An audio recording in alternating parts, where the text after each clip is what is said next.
So the last example for this piecewise function is f of x equal to 2x squared plus 3 if x is less than 0. F of x equal to 10 minus x if x is greater than or equal to 0 but less than 5.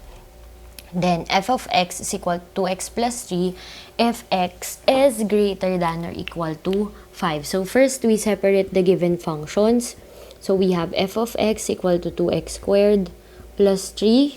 We also have f of x is equal to 10 minus x, and we also have f of x is equal to 2x plus 3. Next is we identify those given functions and get all the things that we will need for us to graph that given function. So the first one, this is a quadratic function since the highest exponent is 2.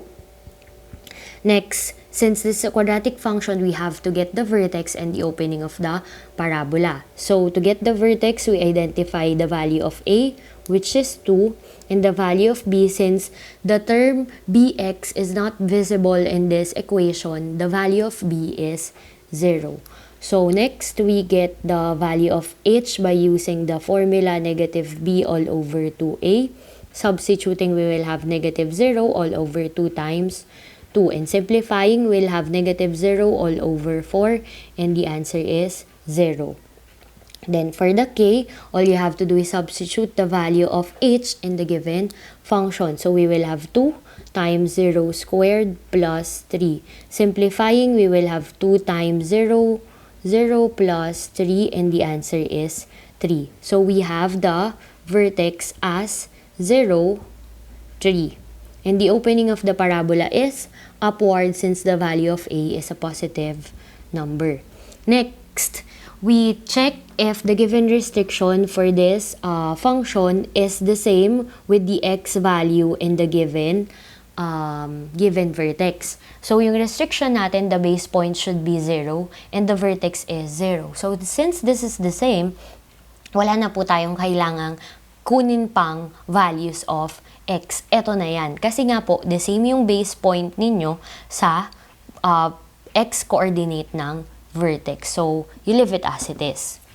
Next, we proceed with the second function, which is 10 minus x. The highest exponent is 1. So, this is a linear function. And then, for linear function, we have to get two values of x for us to graph this given function. So, you try to check if we already have two values for x in the given restriction. And upon checking, we have x is greater than or equal to 0 and x is less than 5.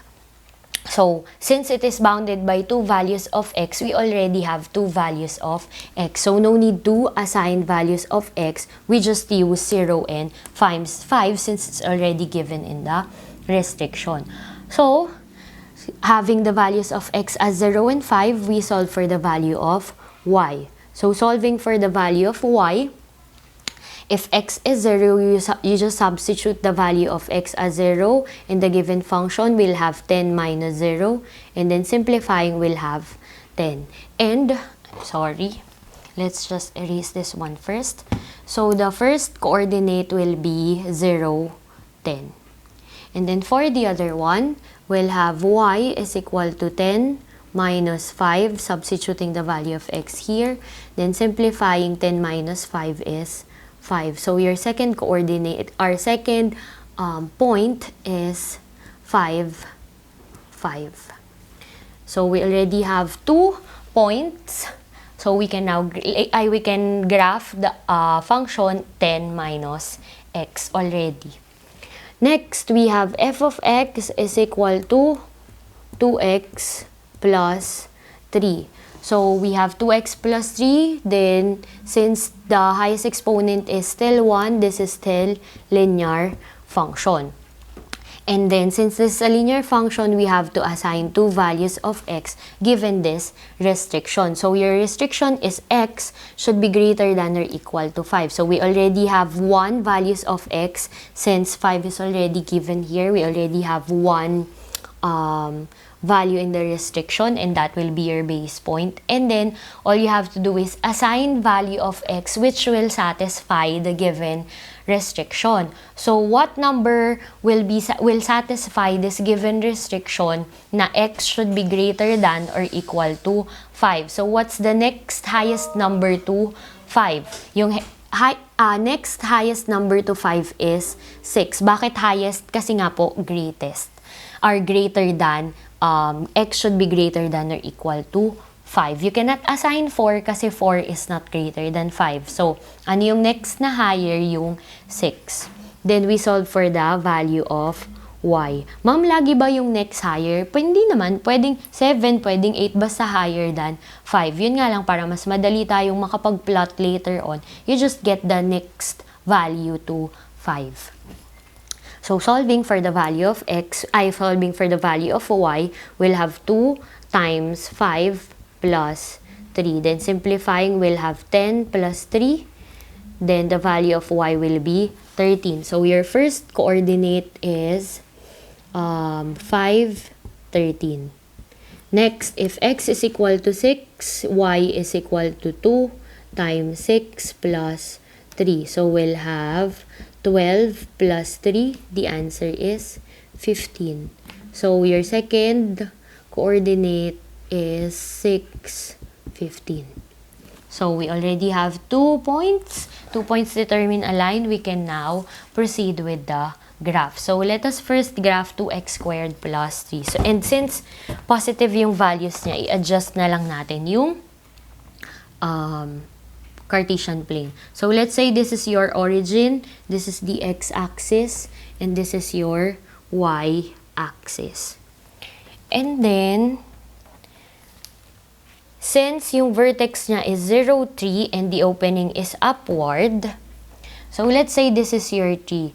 I will not use yung parang per box, yun yung per unit, kasi medyo malalaki yung mga numbers natin. So, hindi magiging enough yung space if ever. So, I will just label the values properly.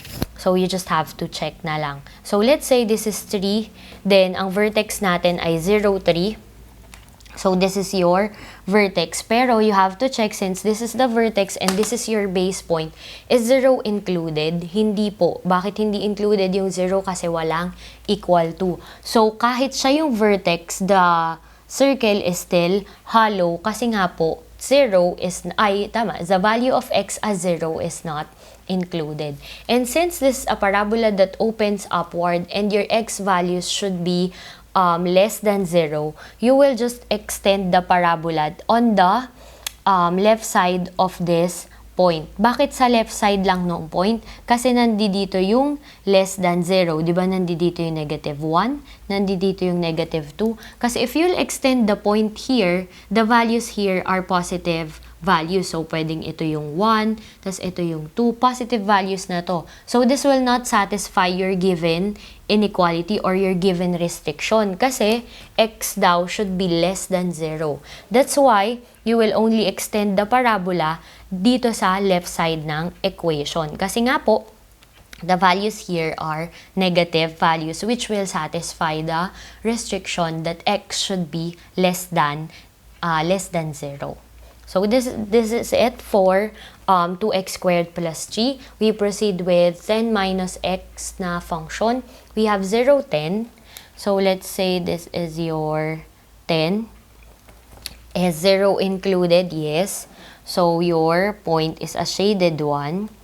Tapos, let's say next is 5, 5.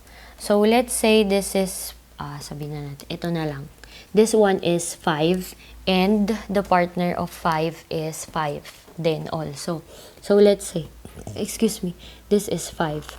So, 5, 5 and this is your point.